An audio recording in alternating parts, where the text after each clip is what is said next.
வாழ்வோம் வாழ்விப்போம். இது இறைவாக்கு. இறைவனிடமிருந்து தன் அடியார்களுக்கு வழங்க பெறும் அருளமுதம். ஒன்றாம் அருளமுதம். வாசம் வாக்கு ஒன்று. நான் உங்கள் மத்தியில் வாசம் செய்கிறேன். அன்பு கண்களை கொண்டு என்னை தரிசியுங்கள். ஆரவாரத்தை அப்புறப்படுத்தினால் மட்டுமே நீங்கள் அமைதியை ஸ்பர்சிக்க முடியும். வாழ்வோம் வாழ்விப்போம். இறைவன் ஞான வெளி மெய்பிரான் ஞான சித்தர் அருளிய கால் தடம் நூலிலிருந்து தலைப்பு பூட்டு சித்தர். பூட்டு சித்தர் புனிதமானவர். குரு நிலையில் இருந்தார். வான மண்டலத்து கோள்களை ஆய்ந்து வாழ்வியலை நடத்த கற்றுக் கொடுத்தார். வான்நிலைகளை ஆய்வதில் அதீத அற்புத ஆற்றல் மிக்கவர்.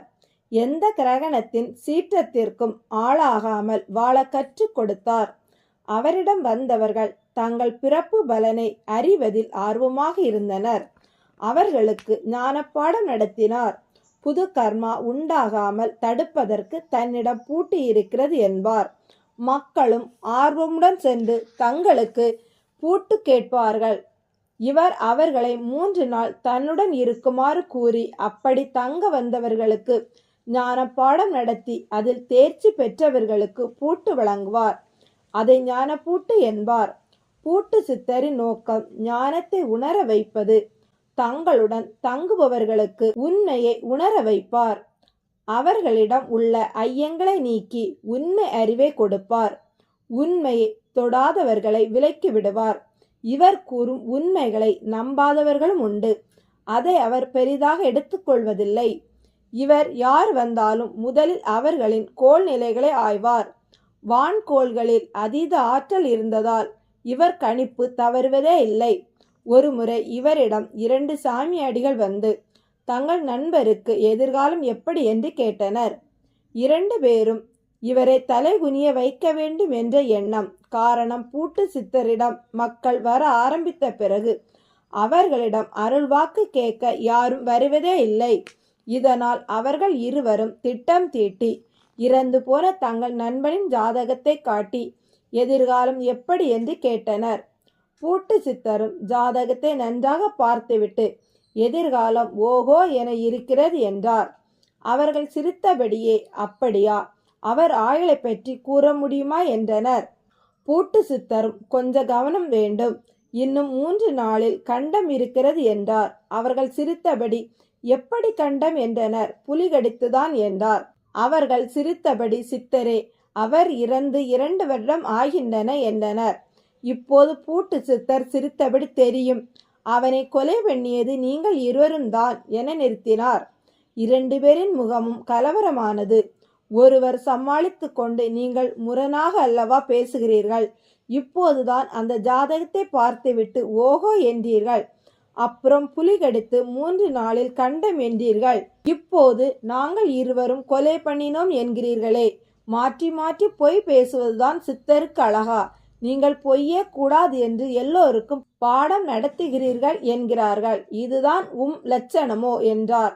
மற்றவரும் ஆமோதித்த வண்ணம், எங்கள் பிழைப்பில் மண்ணை போடுகிறீர்களே என்று பார்க்க வந்தால் எல்லார் மூளையிலும் விஷத்தை ஊற்றுகிறீர்களே என்றார். பூட்டு சித்தர் இருவரையும் பார்த்தபடியே இதெல்லாம் இந்த ஜாதகம் சொல்லுது என்றார். இருவரும் விழுந்து விழுந்து சிரித்தனர். ஜாதகம் அவனோடது, அவன்தான் இறந்தாச்சே, அதுவே கண்டுபிடிக்க முடியல, இதுல வேறு வேறு கதையெல்லாம் விடுறீங்க என்றார்.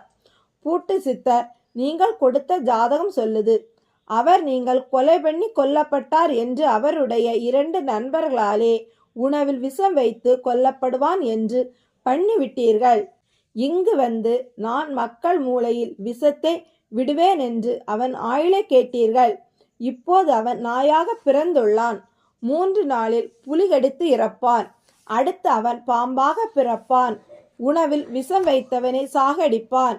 இது இன்னும் ஓராண்டில் நிகழும். போதுமா? இதற்கு அடுத்த ஜென்மாவை கூறவா? அது உனக்கு தேவையில்லை, நீ பாம்பு கடித்து இறந்து விடுவாயே என்றார். 2ஆம் அவன் நடுக்கத்துடன் பார்த்தான்.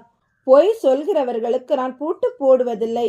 என் பூட்டு கிரகணங்களின் தோஷத்திலிருந்து கர்ம பிடியிலிருந்து காக்கும். பொய் சொல்கிறவர்களை இயற்கை தண்டிக்கும். அந்த நாய் இன்னும் 3 நாளில் புலி கடித்து இறந்து விடுமா? அப்போது அது எங்கே இருக்கிறது என்றனர். அதில் ஒருவனை சுட்டிக்காட்டி, உன் தோட்டத்தில் கட்டி போட்டிருக்கிறாயே கருப்பு நிற நாய் அதுதான். புலி உன் தோட்டத்தில் வந்து கடிக்கும் போது உன் மகளையும் இழுத்து செல்லும் என்றார். ஐயோ என்று அலறினான். நான் ஞானப்பூட்டு போட்டால் இதிலிருந்து தப்பிக்கலாம். ஆனால் பொய் சொல்பவர்களுக்கு ஞானப்பூட்டு போடுவதில்லை. நீங்கள் போகலாம் என்று அனுப்பினார். 4 நாள் கழித்து இருவருமே அழுதபடி வந்து நின்றனர். சித்தர் என்னவென்று கேட்டார். நீங்கள் சொன்ன மாதிரி நாயை புலி கெடுத்தது, என் மகளையும் இழுத்து சென்று விட்டது. ஏன் உங்கள் மகளை பாதுகாப்பாக வைத்திருக்கலாமே என்றார். எங்களோடுதான் 3 நாளும் கண்ணும் கருத்துமாக வைத்திருந்தோம். அன்று இரவு நானும் என் மனைவியும் எங்கள் இடையில்தான் படுக்க வைத்திருந்தோம். நாய் அலறல் கேட்டு விழித்தோம், மகளை காணோம் என்றார். நீங்கள் நாயை புலி கடிக்கும் என்று கூறியதை கேட்ட குழந்தை நாயை காப்பாற்ற உங்களுக்கு தெரியாமல் எழுந்து சென்றாள், மாட்டிக்கொண்டாள் என்று பூட்டு சித்தர் சொன்னதும் இருவரும் அவர் காலில் விழுந்தனர். எங்களை காப்பாற்றுங்கள் ஐயனே என்றனர். பூட்டு சித்தர், காப்பாற்ற நான் இருக்கிறேன், ஆனால் நம்பாதவர்களையும் பொய் சொல்பவர்களையும் அல்ல என்றார். இனி நாங்கள் பொய் களவு கொலை செய்ய மாட்டோம், எங்கள் விதியை மாற்றுங்கள் ஐயனே, ஞானப்பூட்டை போடுங்கள் என்றனர். பொறுத்திருங்கள், உங்கள் நம்பிக்கையும் பொய்யின்மையும் நான் நம்பும் வரை என கூறிவிட்டு நகர்ந்தார். 2 சாமியாடிகளும் மற்ற சீடர்களோடு சேர்ந்து தொண்டாற்றி கொண்டே தங்கள் ஞானப்பூட்டிற்காக காத்திருந்தனர்.